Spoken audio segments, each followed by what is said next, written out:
birth of children, relationships with children, aging, death.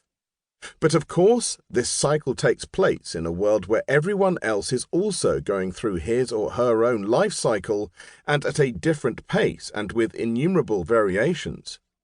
One can make generalizations about certain overall constraints to the human pattern, but that pattern is only truly discoverable in reality as a multitude of individual themes.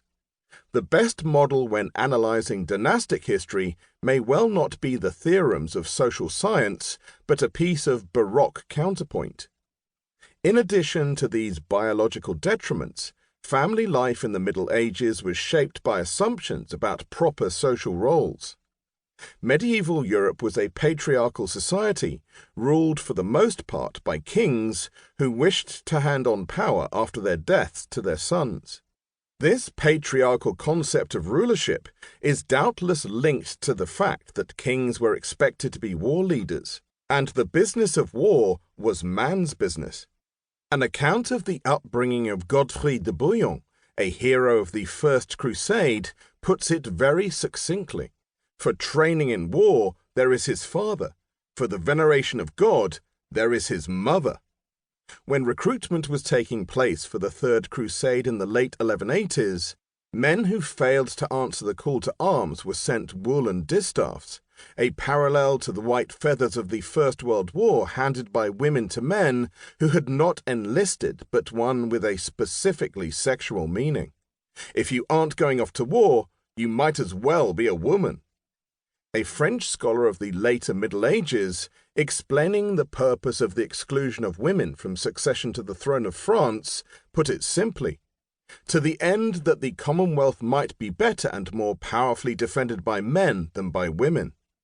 Conversely, the long-lived fascination with stories of Amazons, always located in distant lands or distant times or both, must indicate that imagining a society of female warriors was an enthralling violation of ordinary norms and assumptions.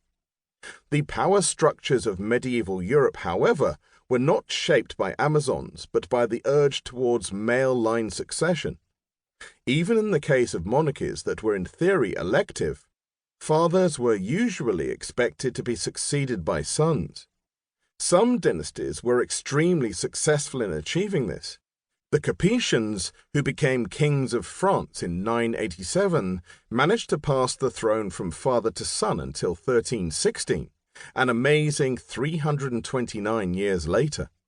Even when this direct transmission from father to son was interrupted, the French crown nevertheless continued to pass exclusively through male lines of the dynasty down to the deposition of the last king of France in 1848. If other kingdoms attained nothing like this kind of continuity, it was still customarily the goal to secure male line descent. The Plantagenet kings of England could not match the Capetians in terms of father-son succession, but still managed to keep the throne in the hands of the male line for 331 years, from 1154 to 1485. Likewise, the Arpad kings of Hungary, however often they were at each other's throats, passed their title in the male line for 255 years, from 1046 to 1301. All the kings of Aragon from 1162 to 1410, a period of 248 years, were related in the male line. So, as measured either by father-son transmission or by the looser yardstick of transmission in the male line, there were dynasties that endured for centuries. But not all medieval ruling families attained such dynastic continuity. A striking example is provided by Byzantium, especially in the long period before the fall of Constantinople to the Fourth Crusade in 1204. There are some complex decisions to make when counting Byzantine emperors and their succession, since co-emperorship was common, but a credible approximation is that of about 65 imperial successions between 476, the date of the abdication of the last Western Roman emperor, and 1204, only 18 or so were simple father-son transfers of power, that is, not much more than 1 in 4. All the others involved